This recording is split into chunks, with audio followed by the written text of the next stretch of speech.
Hello and welcome to the Make It Conscious podcast. This is episode 10 and this is the final episode in this series. So today we're going to be bringing it all together and talking about the finest skill there is, which is spiritual leadership. Now, this builds on everything that has been said so far. If you remember, in the first 3 episodes, we talked about what is spirituality really, looking at what modern materialist science and the modern way of looking at things, what that misses about spiritual growth and spiritual practice. Then we looked at what religion misses. Then we looked at what psychology misses. Then we talked about empathy. We talked about cults and narcissism. And we talked about the 5 phases of codependency. So now we're going to be talking about really what we can all do about this predicament we seem to be finding ourselves in. A core belief that I have is that in order for us to resolve our challenges as individuals, as organizations even, and certainly in our society at large, we need to be continually growing in awareness, in empathy, and in responsibility. And that in the nexus of all of that is spirituality. And that we've completely lost touch with what spirituality is and means. In the last 150 years, this idea of the unconscious mind has been gaining greater understanding, and that it is key in what spirituality is and in understanding what our own growth looks like. And whilst we think of growth in a whole number of different ways, really growth can be best construed as making the unconscious conscious. And if whatever we're doing is not doing that, and if it's not making us more conscious, then is it really growth? So as part of that, there is this skill of spiritual leadership, because in growing ourselves spiritually, we actually help others to do the same. And on that journey as well, we're going to be meeting countless people, many of which are qualified to help us, but many are not, and we have to be able to discern between those two. So the title of today's episode is Spiritual Leadership, the finest skill there is. I believe that it's very useful to think of spiritual leadership as a skill. We don't often think of it as a skill. We might think of religious figures, popes, priests, monks, nuns. Maybe these people are acting as spiritual leaders, right? But they have this kind of arcane skill that the rest of the public aren't really familiar with. Like, what is it they're really doing? How is it they're really helping us? Are they just interpreting religious and spiritual scripture? Or are they doing something a bit more clever? So not only do I consider spiritual leadership to be a skill unto itself, but that no other skill is as important. And so we scarcely recognize it as a skill at all, let alone as important. And there's reasons for that, and it's because of the way our understanding of religion and spirituality and science has been changing over the last 150 years and shown at least a literal interpretation of it to not stack up. Well, that's also thrown out our ability to engage with the deepest parts of ourselves in the absence of a spiritual practice. I'm going to define spiritual leadership in a few moments, but first just want to set the scene. I want to go back to something I mentioned, I think in the very first episode, and here's something I've written. It goes, spirituality matters because all of the challenges we experience, from financial trouble, meaninglessness, codependency, abuse, addiction, emotional dysregulation, and loneliness, to economic meltdown, war, and climate change, can all be construed as spiritual challenges. And that's because all have their roots in the unconscious minds of people. The only lasting solutions will be found in those same minds by undergoing to make the unconscious conscious, a process Jung called individuation, which is the essence of spiritual growth. The solutions to all our challenges, therefore, can be construed as spiritual solutions.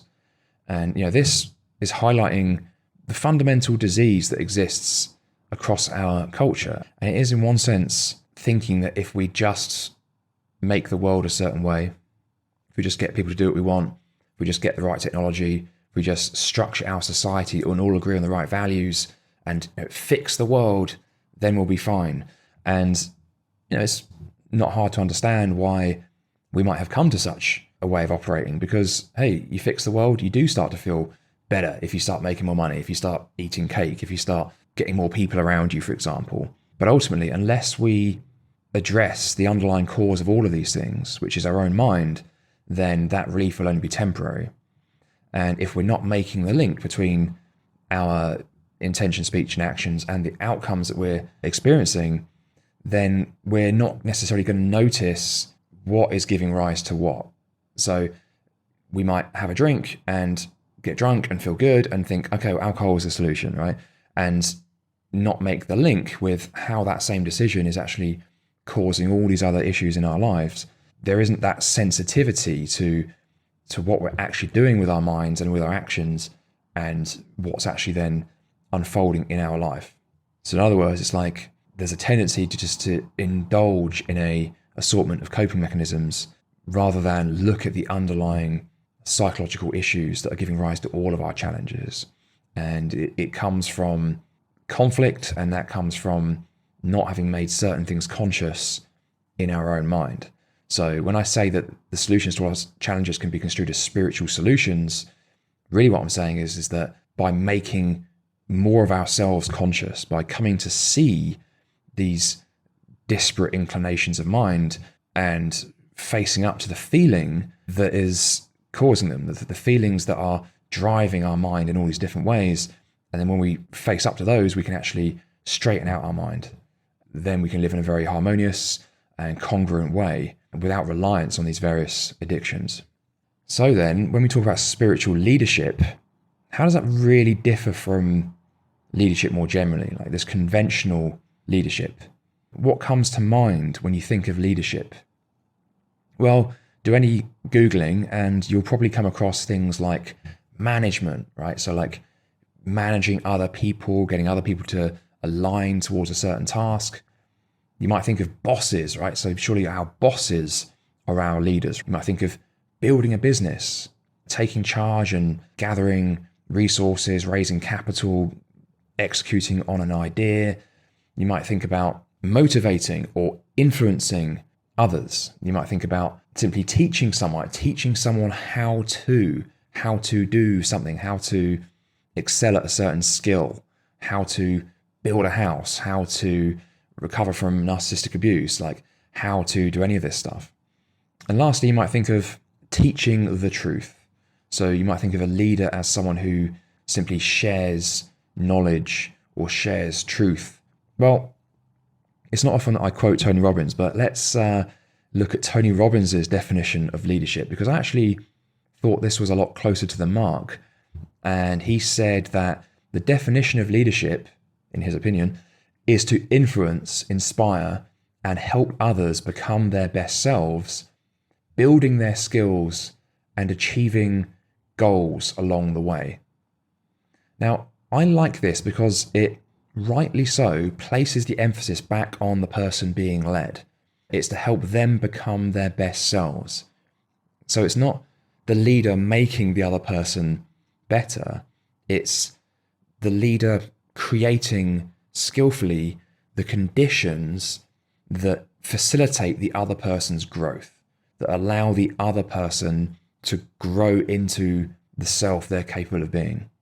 So helping them to build their skills and achieve their goals is not actually the end game. These things are really a product of them growing as an individual. Just a lot closer to how I would define leadership and spiritual leadership. I'll just jump back to the previous slide for a second, because a lot of these associations we might have with leadership don't really convey that message.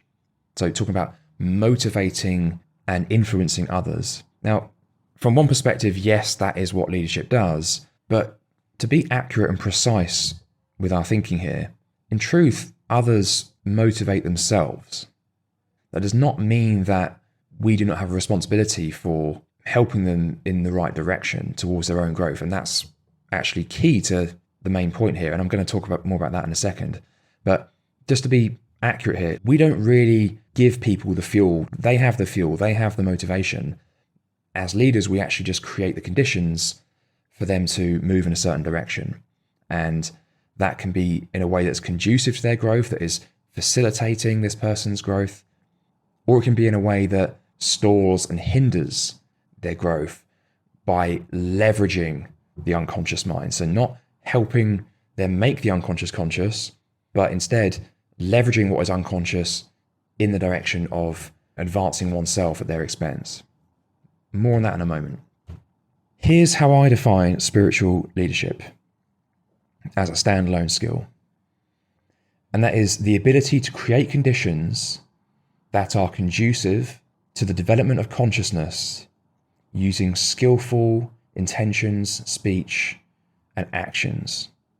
I would even make the case that this is true leadership. Maybe we don't even need the word spiritual in front of it. I would say that true leadership is that which facilitates the development of consciousness in others, that helps them to shine a light on what it is they can't currently see. And likewise, if the leadership being offered is not doing this, then is it really leadership? Or is it manipulation? So really what spiritual leadership involves at a high level is skillfully guiding others in investigating, becoming aware of, and facing up to their internal conflicts that are giving rise to their external challenges. So the challenges we experience in the world, the conflicts we experience, are really a reflection of internal conflicts that we have brought about because of these disparate needs that we have and these disparate intentions, which are bound by feeling. And so facing up to them is a really key part of all this. Spiritual leadership is quite an arcane skill. It's quite a obscure and misunderstood skill. As I said, it's not often even thought of as a skill.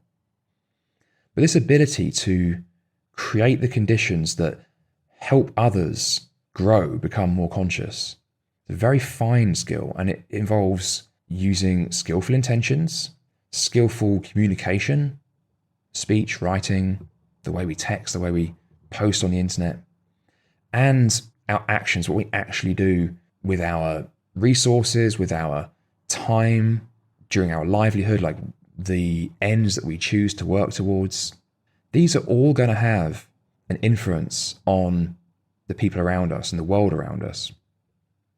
And I know because I'm guilty of it, and I, in the past, and I since observe many others in the world doing this, and that is that we like to create this false line of separation between what we are doing and the kinds of companies we choose to work for, the kinds of causes we choose to work towards, and then what we experience and see happening in the world. It's like, can we really justifiably take issue with the unwholesome behavior of the world, or the multitude of issues that we've described? Psychological immaturity, widespread, flagrant depravity. Can we really take issue with all of this if we ourselves are choosing to work for a company that is just going out and, like I said, not leading, right, but manipulating people, trying to persuade them to buy things they don't really need, or that is damaging to their health, and that is willfully maximizing all those pleasant addictive qualities of what it is they're selling and minimizing all the harm that can come from it. And any notion towards supposedly wholesome issues like inclusion and being green, and this is all just being done as a way to get the public on their side so that they can get what they really want. There's just flagrant dishonesty. But we're choosing to work for a company that's doing that. To be frank, what do we expect is going to be occurring in our world if we ourselves are endorsing that? What kind of conditions are we creating for other people and the development of consciousness if that is what we are contributing our time and attention to? It's very easy, isn't it, just to draw that line and rationalize and say, well, I'm just doing what I can. I'm just getting the job that I need. I'm just making the money that I need, and just pass off the responsibility to other people. But this happens at all levels in organizations. Even executives do this. Even they don't like to take responsibility for what their company is doing. But the reality is that organizations are just groups of people, and it's really the intentions and the actions of the people in those organizations, which results in what the organization does as a whole. There's no part of the organization that exists outside of the people in it and the decisions that they are making. So spiritual leadership is really about making the choices that vote for the kind of world that not only that we want to live in, but the kind of world we need to have if we actually stand any chance of preserving our civilization and fixing our culture. So there's a big difference between leadership and manipulation. As much as what is actually manipulation may often be called leadership, the difference at its core is intention. Is the intention at the heart of this influence to make the unconscious conscious, to help shine a light on what isn't currently being seen? Or is it to leverage the unconscious minds in others? So would it really be wholesome to spend millions and millions on advertising where we dangle pictures of delicious burgers right in front of people's faces and say, well, it's their decision to buy them, we're just offering them the option, right? But really the intention behind that act is not to help that person grow, it is actually to leverage their unconscious needs. It's to make them think that in order to solve their current issue, they need to go and buy this junk food, right? Now, it's not saying that that product is all bad. And there may have actually been a time when for that organization to make money in the way they are, maybe that was actually what had to be done for growth at that point. If we go back, say, 80 years when GDP was first really established as a metric, at the time, the need to make money was pretty pressing, and actually doing what it took to make that money, to make that revenue and domestic product, that was somewhat aligned actually to people's growth at that time. I mean, it wasn't entirely aligned because ultimately it was still just a symbol of it. It wasn't the real thing. But for some time, those two arcs actually rode quite closely together en masse on a sort of societal scale. But over time, those two lines have massively diverted to the point where, if we make an extra $1 billion as a country, let's say, what difference does that actually make these days to the well-being of the people in that country? And you see this across the board, that beyond a certain point, making more just money on its own doesn't actually enhance people's well-being. Now, maybe if you just isolated the impact of just the money, then maybe it would. But the fact is that to make incrementally more money requires incrementally more focus, attention, time spent away from family, like attention that really ought to be given to other things, not least one's own spiritual growth, that it's actually drawing away from those things and people's well-being suffers as a result. So ultimately, if the intention of the influence is to make the unconscious conscious in others, that would be leadership, in my opinion. But if you're merely hoping to tap into people's pain and get them to do something that's only going to benefit you and actually doesn't do anything to enhance that person's growth, then that, in my opinion, would not be leadership. It just happens that that is kind of the way most business is done these days. And, we can do a lot better. There's a lot more we can do to improve this state of affairs. Now to a quote by Shams Tabrizi, the 13th century Iranian teacher. He said, "The real guide is the one who makes you see your inner beauty, not the one who wants to be admired and followed." So, age-old wisdom, and yet remains largely unintegrated by our modern society and also a lot of spiritual circles as well. So this is really pointing out the difference between fake spiritual teachers and genuine spiritual teachers. And the difference is, are they really helping you to make the unconscious conscious? Or are they actually trying to manipulate you by capitalizing or leveraging the unconscious mind and getting you to project your inner content onto them and think that they are the solution? So he's pointing out here that it is about facilitating that person's journey, not making them better, not being the hero to other people, but helping them to realize their own inner hero, creating the conditions for them to grow, not being responsible for their growth. So what does spiritual leadership actually involve then? Well, in my mind, I think we can really break it down into three primary components. So the first would be to help people investigate what's in their own mind. The second would be in guiding them. And the third is in leading by example. So let's just go through these. Investigating. So that might include the use of skillful questioning. So this is something that coaches and therapists are really good at, right? This is asking the right questions that help that person discover what is already inside them, like help them reveal what is unconscious and therefore what the conflict is. Where is it they're actually getting stuck and hung up? Crucially though, these are questions that are not loaded, presumptive, haughty or passive aggressive or any of this stuff, right? Because truly the spiritual leader or the coach or the therapist does not actually know for 100% certainty what is in this person's mind. It's not about placing yourself above them. There may be some intuition as to what might be going on, but it's necessary for the person guiding in this instance to ask the right questions and help that person come to the answers themselves. Not least because as the leader, we don't know, but also because it's their mind that needs to be explored here. And so if we just tell them what's going on, it's not likely to have the necessary import. So also as part of investigating, this involves active listening as a skill. So active listening involves paying very close attention to what's being said and repeating it back and sort of summarizing back to the person so that they then get to hear you say what you think they meant, and then they can either agree or edit as necessary. So it really is just a great way to make sure you're both on the same page. So moving now into the second component of spiritual leadership, which would be guiding. This can involve discussing various options for this person as to how they might resolve their challenges, offering suggestions or making a prescription as to the methods that might help them in their particular circumstance.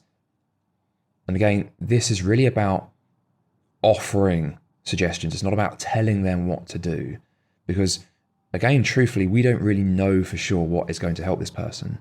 And there's also a danger here in, the old saying that to a man with a hammer, every problem looks like a nail, right? So if we think we have the answers because we have something that worked for us, we're then going to see that problem everywhere and going to be projecting our own assumptions into the situation. And that's really the one thing to avoid, right, is projecting our own assumptions into the interaction. It's really about creating the conditions for the other person to become more conscious. But as an example though, if the person is, say, struggling with a lot of animosity, a lot of anger, there's maybe a two-pronged approach here. One is to, yes, take the action to resolve the situation in a certain way, to skillfully communicate that's neither aggressive and fighting off the antagonist in this situation or passively backing away and leaving things unresolved in your own mind. So that's one thing. But on the other hand, there may also be a use in practicing, say, loving kindness meditation. So doing a kind of active imagination that helps us to see this person as they are and accept them.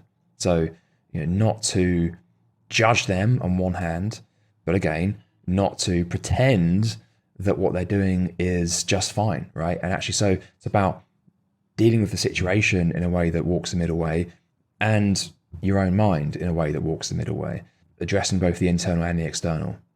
But really it's about giving this person options to things they can do to resolve the conflict. So that can involve sharing certain practices, such as those marked out by the 7 habits of individuation that I talk about.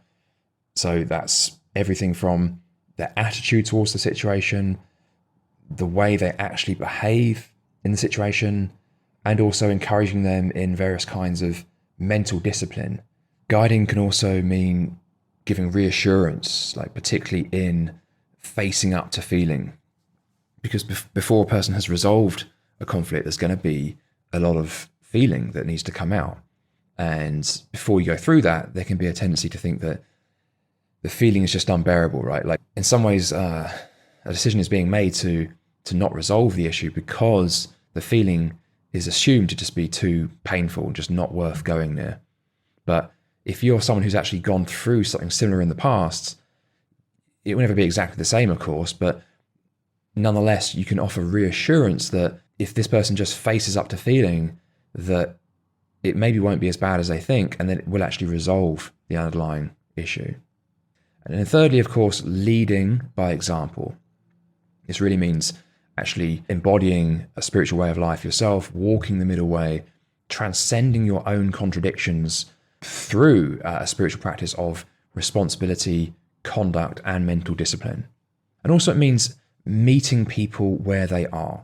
If you're dealing with a person who is not practicing empathy, they've proven themselves to actually not care about other people and to not be considering other people's well-being in their interactions, it'd be a bit preposterous really to think that if we just show up and do nothing but act kind to this person, that they're magically going to transform and suddenly learn a better way of being.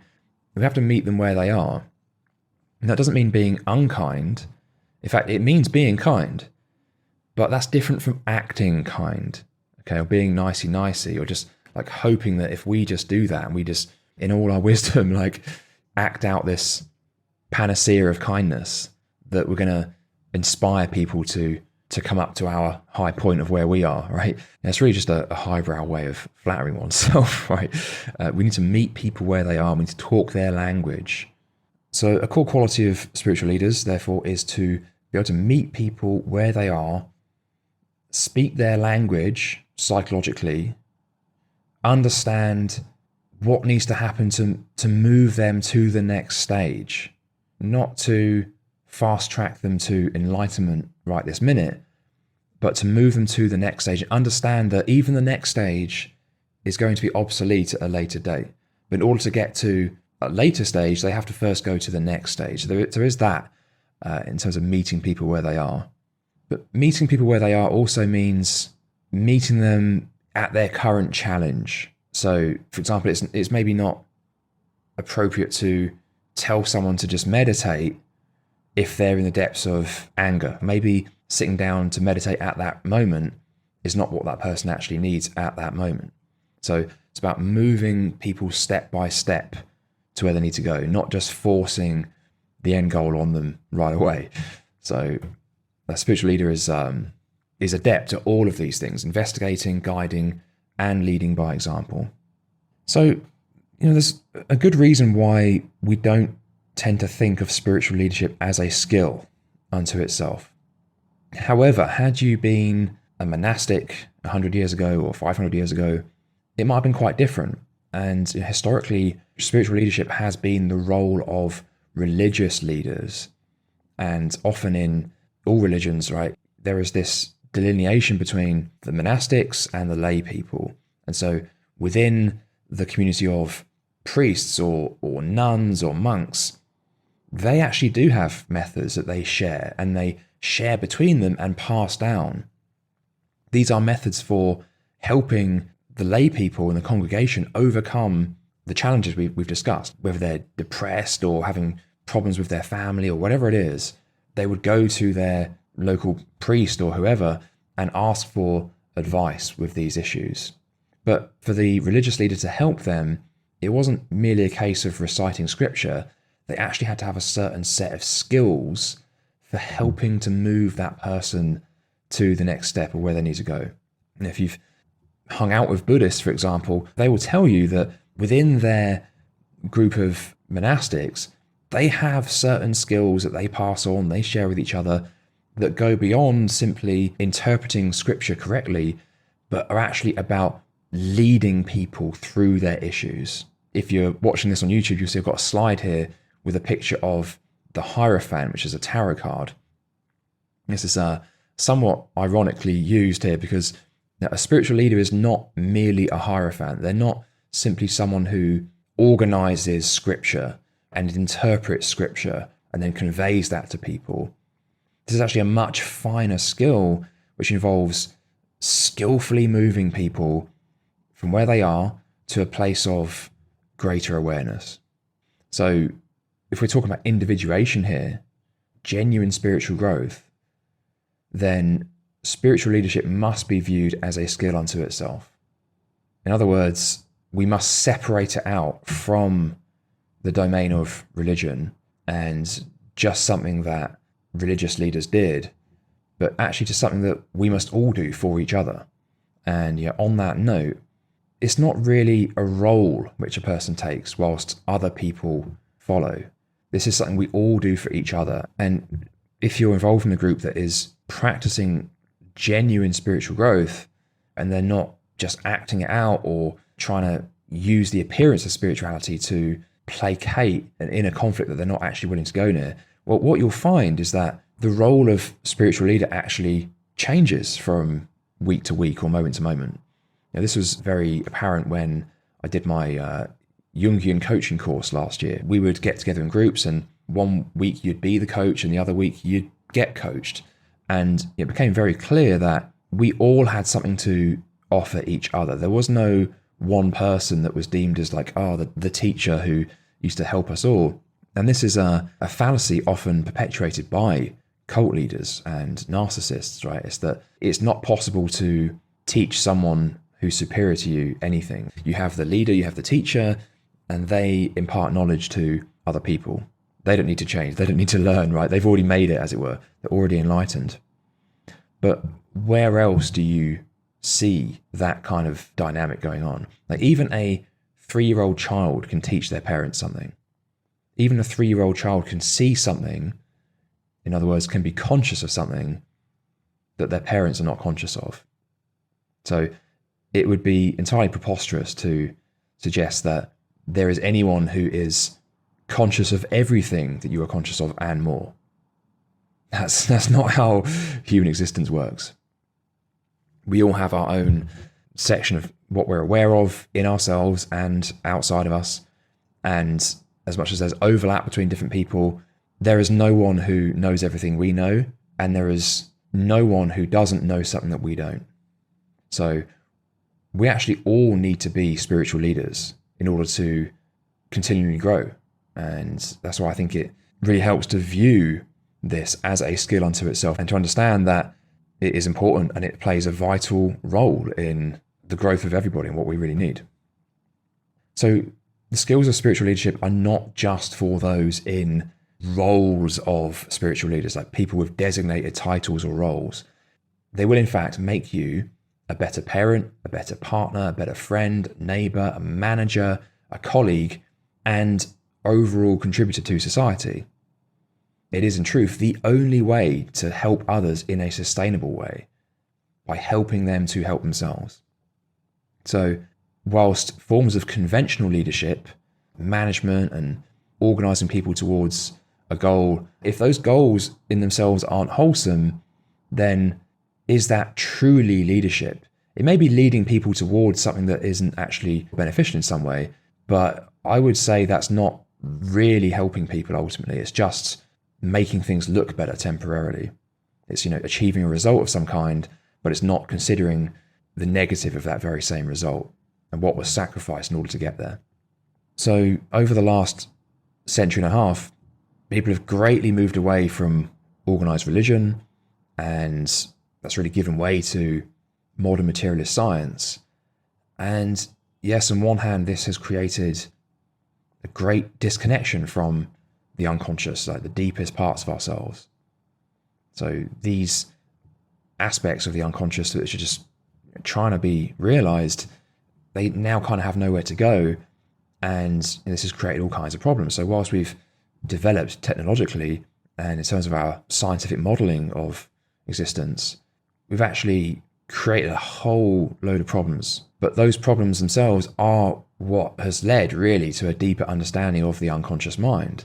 And in turn, what spirituality actually is, because it's surely not religion. But now we can understand spirituality as really an interest in aligning ourselves with what is beyond just the conscious ego, and that there is this unconscious mind that is vast and greatly misunderstood, and that we need to be having a relationship with it in order to be sane. So this change has led to a greater understanding of the mind and in turn created this new emerging role of the spiritual leader, because we need spiritual leadership and it can no longer be confined to religious leaders. So we need to understand what spiritual leadership really is. So the answer is not religion, and nor is it materialist science. The new problems we face today call for new solutions that transcend the extremes of both of these. There is a place for both rational thought and engaging with the deepest aspects of ourselves, and we can do both together. It's important that we do. So with that all said, where are all the true sages? Where are all the helpful spiritual leaders, all the role models that we need?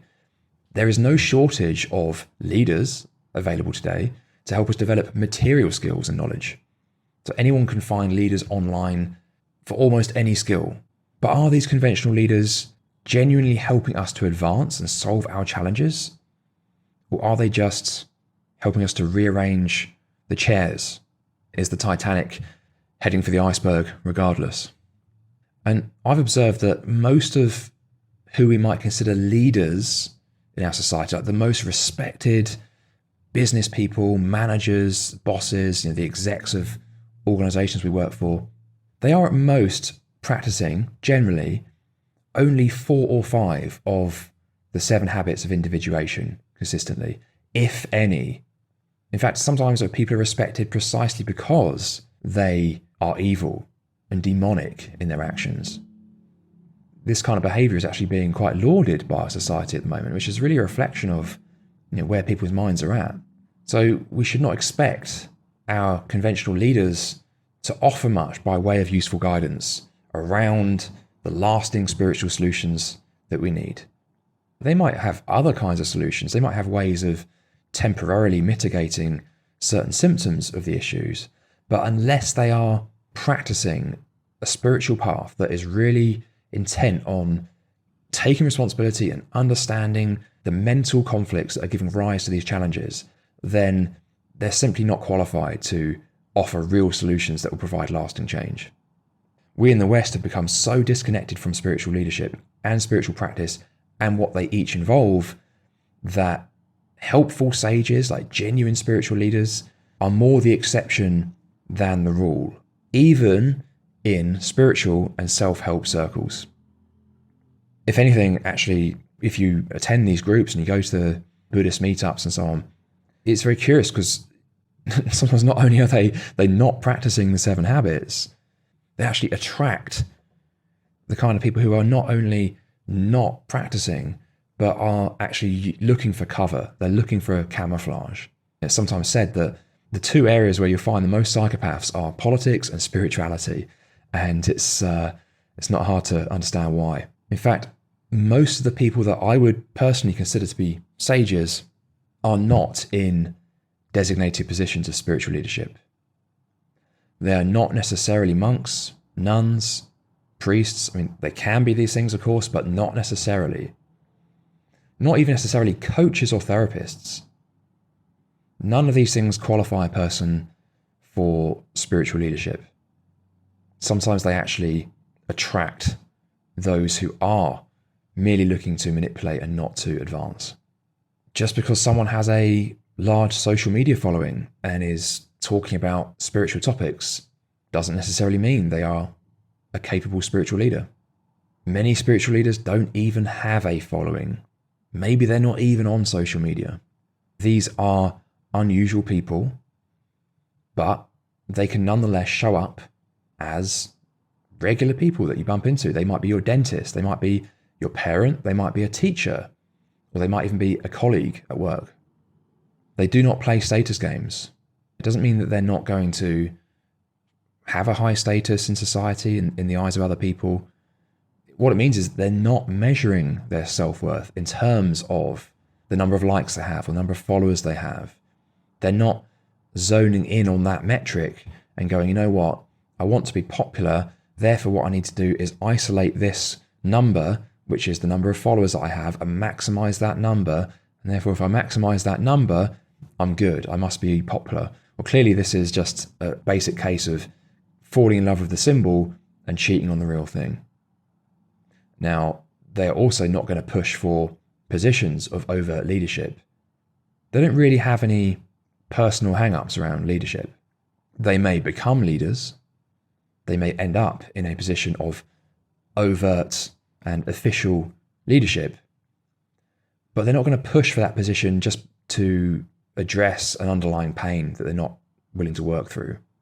So secretly, they might be spiritual leaders. We might think of them, define them in that way, but officially, they might just be showing up as our peers, maybe our clients, or even our subordinates. These people are conscious of role, they're conscious of social dynamics, as well as the workings of the conscious and the unconscious minds. So they can navigate these situations, right? They understand how these dynamics work. They're not likely to burst in on a conversation or to enforce their opinions on you or give you advice or to tell you how it is. They know, because they're practicing habit one, they're taking responsibility for their mind, that if they feel compelled to just throw advice at you, then it's actually saying more about their own mind than it is about your objective situation. And so if they feel themselves compelled to do this, they're going to be asking themselves a question, like, what does this show me about my own mind? And it's through doing that repeatedly and consistently over time that they actually increase in their self-awareness and actually become capable of even helping people. So even if they do have wisdom that could help you, they will not necessarily preach it or force it on you. They may create the conditions that allow you to come to that wisdom yourself, but they know that if they just burst on the scene and start telling you what to do, that's actually not very conducive to your own spiritual growth. It may temporarily allay the problem in their eyes. It may reduce some painful feelings temporarily. And if they're not being mindful, they may erroneously believe that that is solving a problem. But really, it's just like taking a painkiller or something. It's not actually getting to the core issue. If anything, it's actually creating discord and disharmony and impeding your ability to actually make the unconscious conscious. So that means that, unlike with this conventional leadership we discussed, which is done very overtly, spiritual leadership is often done very subtly, and it's done in such a way that people around them often don't even know what they are doing. And so in this sense, spiritual leadership is very different from the leadership that we ordinarily know and think of. The thing is, only consciousness can bring out the unconscious. So developing our consciousness is essential for being able to consistently help others do the same. In fact, the number one quality of a proficient spiritual leader is that they themselves are practicing a spiritual way of life that consists of all those things I mentioned. That's the understanding, conduct, and the mental discipline. If they're not doing that, then they can only come at another person's problems from the perspective of their own projections, their own unconscious, their own shadow material. And all that can occur is reactivity in that instance. All that can occur is the unconscious reacting to the unconscious and the projection that inevitably comes about from that. So the full set of differences between what I would consider sages and what I would consider manipulators are captured by the 7 habits of individuation. If you'd like to learn more about those, you can actually download an audio program from my website, which is makeitconscious.com, and it should be very easy to find that audio program there. I've also done previous videos on the 7 habits, and in a future series of this podcast, I will most likely go into a lot more detail on each of those as well. My thoughts have also evolved a little bit since I recorded the audio program, but it's still a worthwhile program to listen to if you're interested in learning more. So even though we might think of spiritual leaders to be, even if we're not thinking in a religious context, we might think of them as our coaches, our teachers, right? Well, the ability to teach and the ability to coach really are secondary to that person's own spiritual practice, the integrity of that person's spiritual practice. If they're only practicing, say, 4 of the 7 habits, so like maybe they're meditating every day and maybe they're practicing mindfulness and maybe they're showing a great willingness to face their feelings, but maybe they're not taking responsibility for those feelings. There's a difference there, right? Because maybe they love to talk about how they're feeling that day. I know this is bothering me and this is bothering me. And that all looks really wholesome and wise, right? But actually, if they're still approaching their feelings in a way that suggests they think that the world has to change in order for their feelings to be resolved, then they're not practicing habit one. They're not taking responsibility for their feelings. They're not looking back at their own mind and saying, why is this a problem for me? Like, what is it about my own mind that is giving rise to this situation and the way I feel about it? So it's really about reclaiming their sovereignty and going, okay, what is it about my own mind that I can work on that is going to really move me forward and address this problem? It's not about just talking in an ever so soft and holy way about the issues of the world. It's actually about looking back at your own mind. It's absolutely key.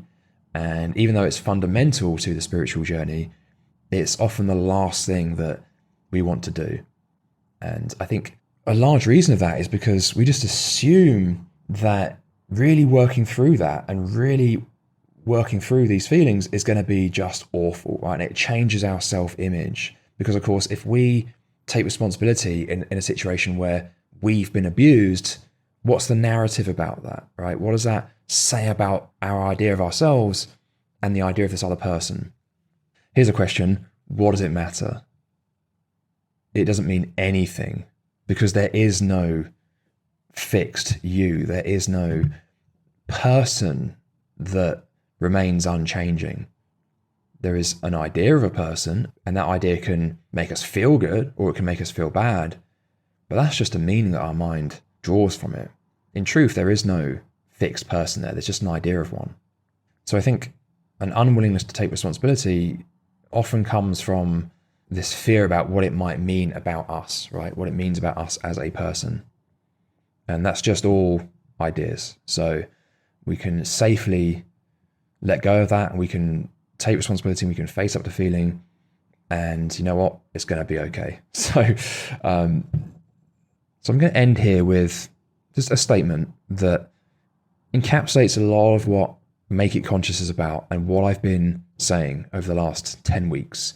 And it's that I believe that individuals, organizations, and society at large must continually expand in their awareness, their empathy, and their responsibility in order for civilization to be preserved. Now, I don't think that's an exaggeration. I do think that without these things, our culture is on for a pretty rough ride, and civilizations have come and gone for tens of thousands of years. There's no guarantee that we will be here in another 100 years, let alone another 1,000 years. But we can guarantee our existence if we do these things. If we continually expand in awareness, empathy, and responsibility. Maybe there's little else we can do. And if we were actually just to focus on these three things, then that arguably would be the best we can do. And so we can let go of any conflict about not doing anything else if we just focus on making the unconscious conscious, empathy. And in episode 4, I really delve deep into empathy. I define it as a willingness to be transformed by experience. And that, of course, shows up in qualities like compassion, but really at its core, it is an interplay with the world and to be changed by it. So we have to accept that we're going to go out in the world and we're going to be changed by experience, and that's a good thing. That's how it should unfold, but not to defend against that. And lastly, to take responsibility. It doesn't mean blaming ourselves for everything we experience, but it means understanding that there's things in our own mind that give rise to what we experience. Not because we put them there, not because the ego did something wrong, right, and decided to become scared of a certain kind of person at the age of 3. Like, we don't choose what goes into our unconscious mind, but we can take responsibility for it.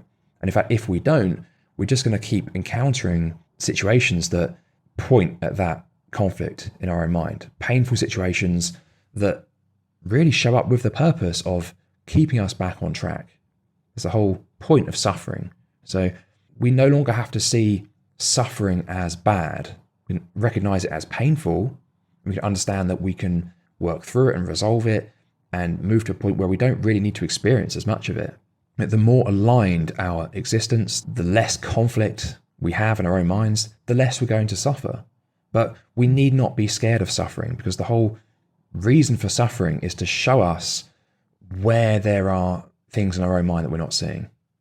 And like I said, this applies at all levels, as individuals, in the organizations we belong to, and society at large. But the main focus as an individual is on yourself, and it takes every individual to do that, to take responsibility for their own mind, and that is how we will grow in our organizations and in society at large. Now, there's so much more that could be said. I still would like to talk about the 7 habits. I still would like to talk about spiral dynamics, for instance, and the divination arts. But I need to turn my attention to other things for the meantime. I'm going to be working on some courses for the various topics I've discussed. I'm going to be going into greater detail there. If you like what I do here, give me a sign, give me a review perhaps, or comment or like, or get in touch on social media. Just let me know. If there's a lot of interest in more of these episodes, then I'll prioritize that as my next course of action. But for now, I'm going to be turning my attention to other things. So I hope that was useful, guys. I hope you've enjoyed that, and I shall speak to you again soon.